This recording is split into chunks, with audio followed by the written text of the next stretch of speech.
on, y'all? This is Lo. This is Key, and we're Lo&Kee. Just come to drop y'all a quick situation about panicking, and getting panicky and fidgety and all of that. I done been panicky a whole lot of times. Well, I don't know about panicking, but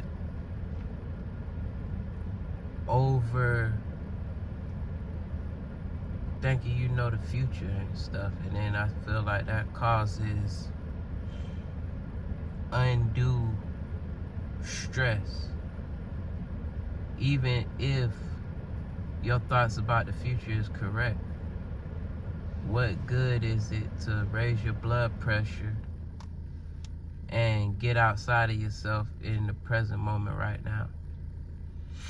Or you thinking about this event or this or that that's coming up, and you hella stressing out, your body releasing all kind of chemicals, raising your heart rate up, and it's aging. Every time you do that, it's aging you. Just to get to where you going and realize that everything worked out pretty decent. I would say out of all of the times where situations arise and I tried to foretell the future, I tried to foretell the future in a negative way. I was damn near like wrong. Probably like 90-95% of the time, man. It don't happen that way. Like, the universe is a tricky place, as you all know. You know what I'm saying? I know most of y'all can relate to what I'm talking about. You think this gonna happen, some whole other variable happens. So instead of panicking,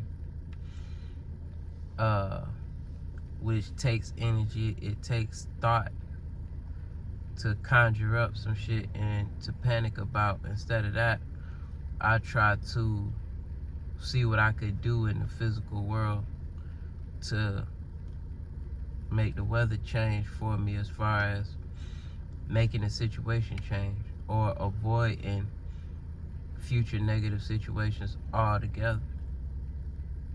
Like, if you are an actor and you don't wait until you acted upon, you could get away from all of the panic.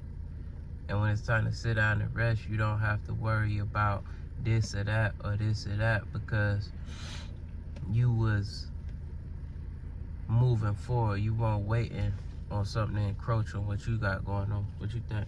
Absolutely. Panicking never it never helps when we panic. I know for me, I used to be bad about something doesn't go as planned, and then or something happens. You plan for this thing, but something happens, and then boom, you don't know what to do, or you focus on the thing, which causes anxiety. Your heart rate goes up, you're frustrated.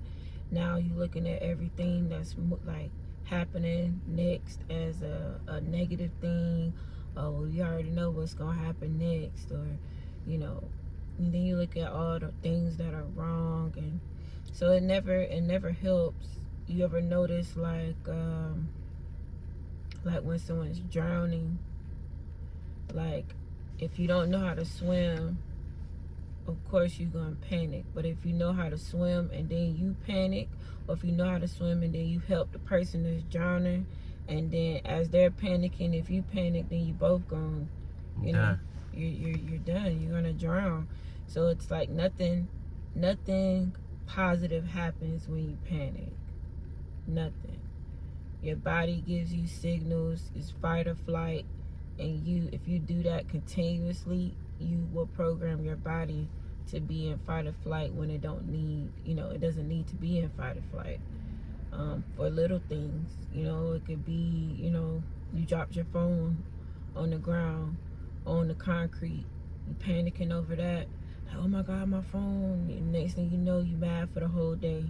Like, it be just little things, it could be anything. You could look at it from any perspective. But it's not panicking, first calming yourself, and a lot of times things don't deserve your reaction, and the universe is listening to you. God is listening to you. So the power of life and death is in your tongue. So if you speak in negativity over yourself and others, then that energy is going to come right back to you. God is listening to you. Why would I help you if you panicking? Like, that means you don't believe. That means that you haven't even assessed the situation. Logically, you haven't. You just went to the worst case scenario, you know? Yep. So, yeah. Let's not panic. Let's think on the lines of finding solutions. Okay, this happened. Okay. It deserves my attention right now. So let's just find a solution. It's easier said than done. We just have to practice this. This is a daily thing. This is not you get it one time and that's it. Because things are going to happen. People are going to die in your family. People are going to get sick in your family. Like, we've experienced that. And that you can panic because other people are getting cancer. You know, if you're not consciously aware of your thoughts, aware of what you're doing, you could consciously put yourself in a whole slump or anxiety attack. Your aunts and your uncles, they're getting cancer. You watching them die. You know, it's like you got this over here, that over there. You know, you trying to move forward. You trying to be, you know what I mean? Like, it's a lot of things that you could panic over. Oh God, the wars is going on. The fires over in California. Like, oh, panic. Like, you know, them people probably was panicking. Like, everything that they work for. But what good does that do by panicking? Like, I saw a video where the guy was still out there. The house beside him was burning. He had a bottle, a jug of water, pouring it on the trees around his house. Panicking. Now, he stayed there, and then the fire catch hold. What are we going to do? It's a wrap. So it's like, you just have to make a decision and move forward. That's all it is. Panic to me is fear. That's fear. You're scared. Fear. Yeah. Even the drowning analogy you use. Okay, say if a person can't swim, you out in the ocean, you can't swim. The water is The water is scary if you don't know how to, especially even if you know how to swim. It's scary, but if you don't know how to swim, it's like your mind just go to hell in a handbasket. But you would be more beneficial trying to doggy paddle, put your mind on moving your arms, moving your legs. You seen people doggy paddle before. You'll be better off putting all of your focus on that to try to get to a surface than sitting there panicking, hyperventilating, and then you really gonna drown. Even if you do drown trying to doggy paddle, I mean, you put the energy forth. I mean, the universe see that you put it out there. A hawk or something might come in and grab you up by the back of the neck and drag you to the land or something. You don't know, because the universe rewards activity for some reason. I don't know why. You know what I'm saying? And if you don't make it to the surface, hell, you know, you went out like a hog. You ain't stayed there hyperventilating and just gave up and shit. So, well,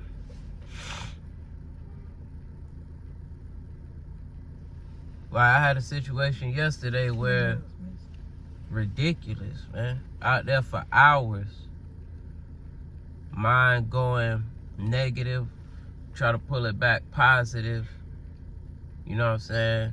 Freezing weather outside. Out there looking crazy. But, you know, we live and we learn, you know? So, panicking is literally, I don't even know why that program is in people. Maybe from running from tigers and all of that. you train to be negative for survival. No, this shit is all bad. Like, so you train to think like that to stay away from these predators and all of that. Maybe that's it, but it's no, in today's age, I mean, you train for the worst. You put in repetition for the worst, but, you know what I'm saying? Because you put in that repetition, that should leave you void of panic, because you train for the solution. Right. So, you got something else? All right, y'all. It's Lo. This is Key, and we're Lo&Kee.